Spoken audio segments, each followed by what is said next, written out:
El cuarto de guerra es un tiempo para meditar en la palabra de Dios y orar con la guía del Espíritu Santo, con la finalidad de conocer los propósitos y las estrategias de Dios y de desentrañar los propósitos y estrategias del enemigo. De esta manera, identificamos las decisiones y acciones que debemos realizar para obtener la victoria.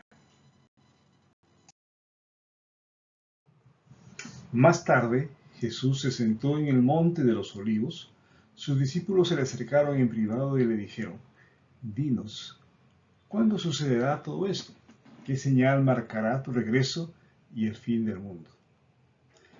No cabe duda que cuando escuchamos esta pregunta respecto a las señales del fin, despierta inmediatamente nuestra atención.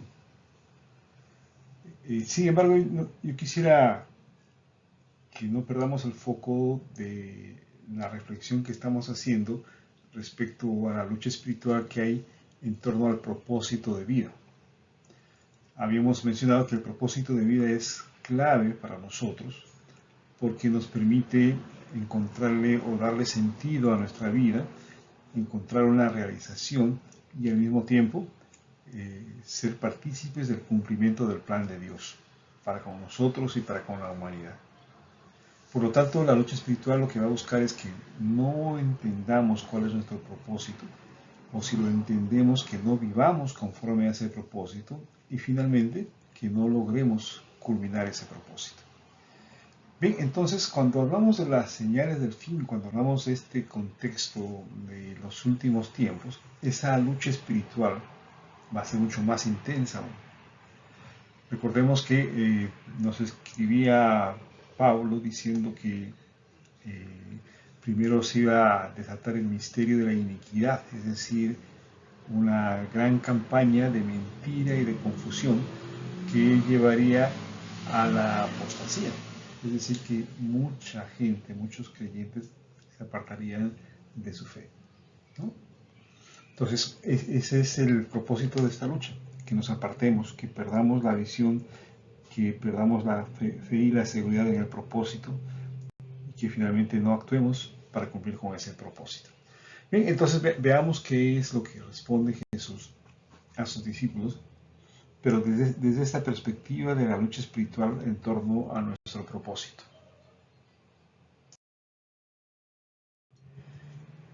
Veamos entonces cómo responde Jesús a estas preguntas. Quisiera adelantar que uno puede dividir la respuesta de Jesús en tres partes.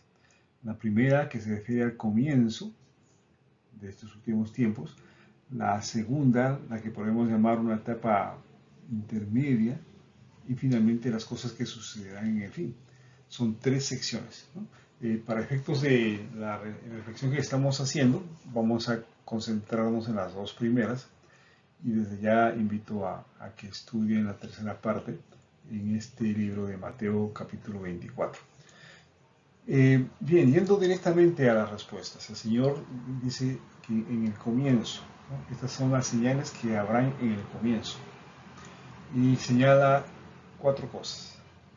Dice: vendrán en mi nombre y afirmarán: yo soy el Mesías, y engañarán a muchos.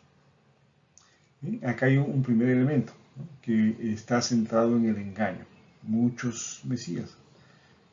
Hay en la historia muchos Mesías, inclusive el propio pueblo judío, hasta donde yo recuerdo, se han dado más de 14 casos de personas que decían ser el Mesías.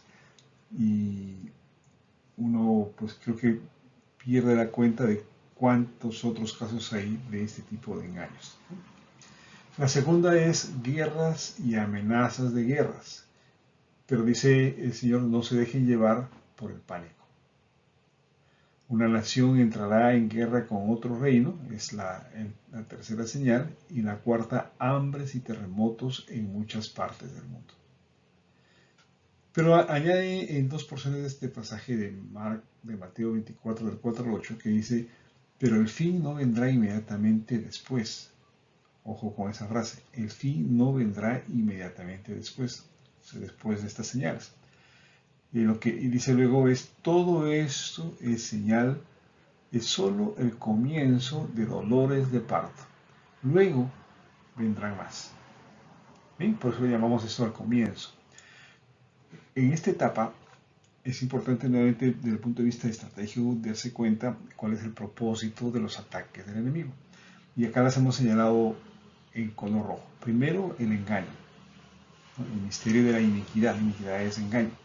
Y segundo, el pánico, ¿no? O sea, el enemigo está desarrollando todo un conjunto de eventos para engañarnos, para confundirnos, ¿no?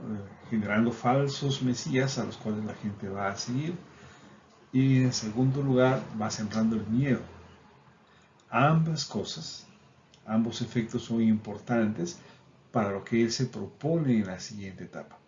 Así que recordemos bien, la estrategia del enemigo es engañar y sembrar pánico a través de todas estas señales, ¿no? Pero también recordemos que el Señor nos está diciendo, pero el fin no vendrá inmediatamente después. Esto quiere decir que uno de los impactos que tienen los sucesos que estamos viendo actualmente es que nos hacen pensar en la inminente venida de Cristo. Y eso también puede ser parte de la estrategia del enemigo dentro del engaño y el pánico que podamos tener. Cabría preguntarse con qué corazón nosotros estamos esperando esa venida de Cristo. Con la intención de que seamos salvados de toda esta tribulación o que se nos evite esas dificultades, esos malestares que generará esta etapa, o quizás tengamos el temor de que al llegar a Él, conociendo nuestro corazón, seamos juzgados en ese momento. La culpa es la que predomina en nuestro corazón. Creo que eso es parte de lo que uno tiene que evaluarse a sí mismo para estar fuerte frente a esta estrategia del engaño y del pánico.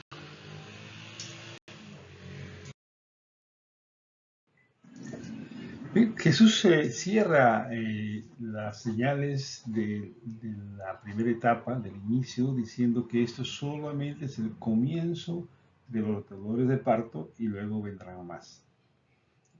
Y nos advierte que la estrategia del enemigo es generar engaño y generar pánico, porque con esas dos condiciones va a poder ser mucho más efectivo en la segunda etapa, en la etapa intermedia, que es la que vamos a ver a continuación.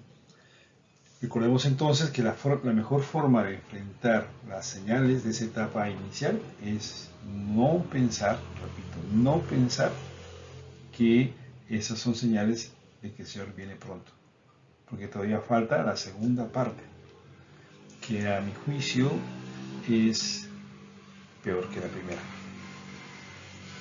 Y lo va a ser peor si es que nosotros nos hemos dejado de ganar por el engaño y por el temor.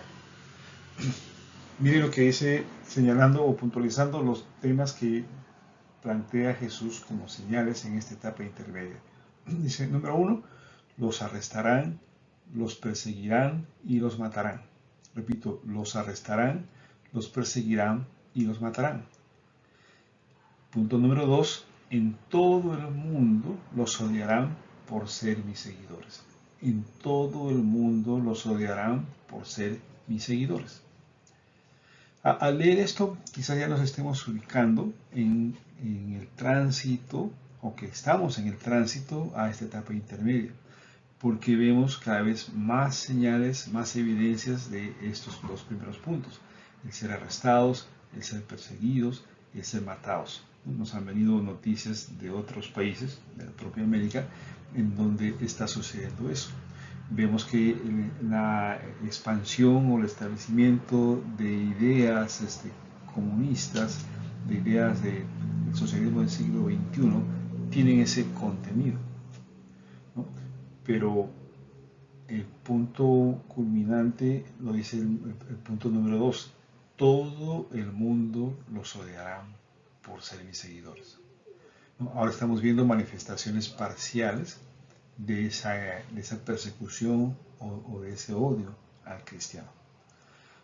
Hay corrientes que están cobrando mucho más fuerza, prácticamente ya están establecidas en el mundo, en el pensamiento de la gente, y en esas corrientes lo que hay es rechazo, lo que hay es odio al cristianismo, ¿no? Entonces, esos dos elementos, como decía, constituyen, creo que, un escenario de mucho cuidado, de mucha preocupación. Porque si venimos de la primera etapa con las dudas de los falsos mesías, y si venimos de la primera etapa con los temores, los miedos que generan esas señales o rumores de guerra, es posible que en esta segunda etapa se nos agarre con mal pie. Por eso dice, se apartarán, se traicionarán y se odiarán. Esto es prácticamente terrorífico, porque lo que está diciendo es que dentro de la iglesia, dentro de los creyentes, va a haber estas tres cosas: se apartarán, se traicionarán y se odiarán, ¿no? Y las divisiones en las iglesias parece ser moneda corriente en estos días. Por lo tanto, veamos esta primera porción con mucho temor delante del Señor. Guarda tu corazón, porque la lucha espiritual va a buscar que te apartes. Vamos a ver cómo entre nosotros nos traicionamos y terminamos odiándonos. Satanás quiere destruir a la iglesia desde adentro. Por eso que les decía que esta etapa es más preocupante. Luego dice, aparecerán muchos falsos profetas y engañarán mucha gente. Yo no quisiera acá señalar a nadie en particular, ¿no? Porque es muy difícil juzgar a los que se levantan como predicadores y usan los medios sociales, las redes, los canales, para tratar de tener un alcance mayor en su mensaje. No quiero entrar a ese terreno porque es altamente probable que nos equivoquemos, ¿no? Si uno entra en las redes para ver qué se comenta sobre líderes destacados, realmente uno encuentra de lo peor allí, ¿no? Entonces, hay que también cuidarnos de eso. Pero ¿cuál será la consecuencia de que se levanten muchos falsos profetas?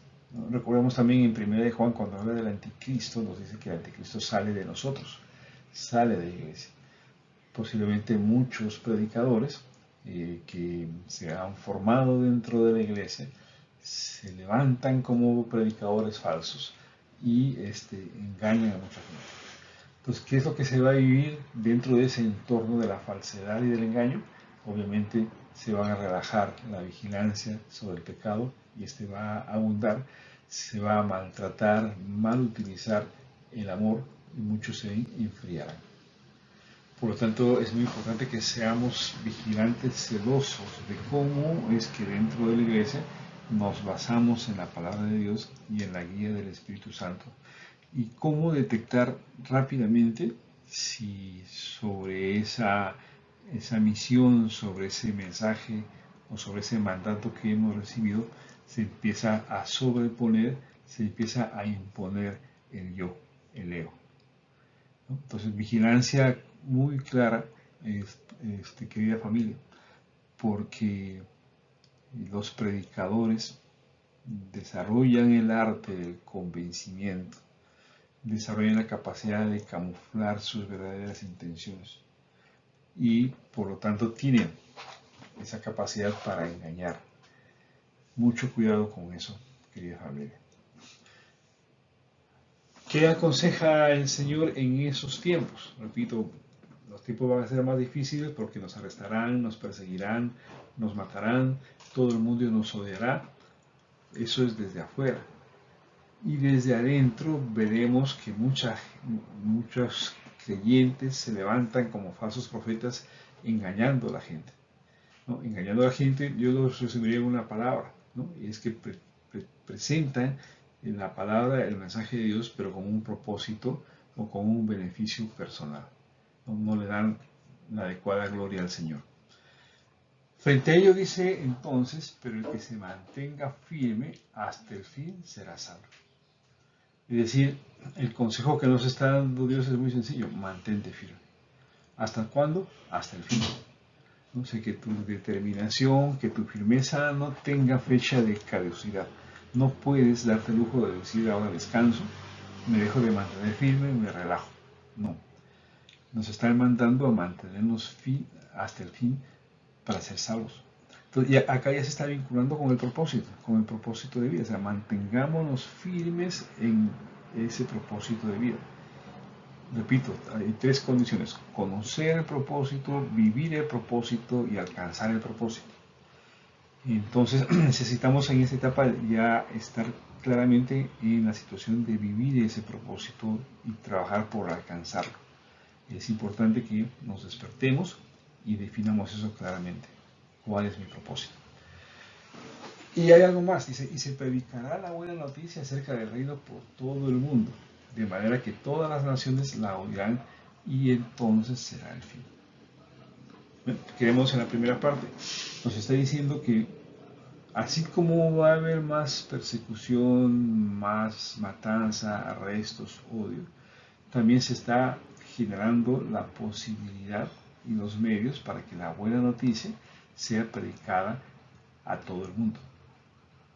Recuerden que esa es la condición para la venida del Señor, que la palabra de Dios, que el Evangelio haya alcanzado a todo el mundo, ¿no? Entonces, en ese, o a la par de mantenerse firme hasta el fin, también tenemos que ir afianzando ese compromiso de predicar, de compartir, de testimoniar esa buena noticia acerca del reino que se ha acercado a nosotros. Bien, entonces hasta aquí vamos afinando bien la idea del propósito. El enemigo tiene muchas estrategias para desviarnos del propósito. El engaño y el temor son la primera fase, pero luego el inducirnos a nosotros a apartarnos de la iglesia, a traicionarnos, a causar divisiones, a odiarnos entre nosotros, es la etapa más difícil y tenemos que ser sensibles a la guía del Espíritu Santo para evitar eso. Y en segundo lugar, hay que evitar a los falsos profetas y quizás también evitar que uno sea un falso profeta.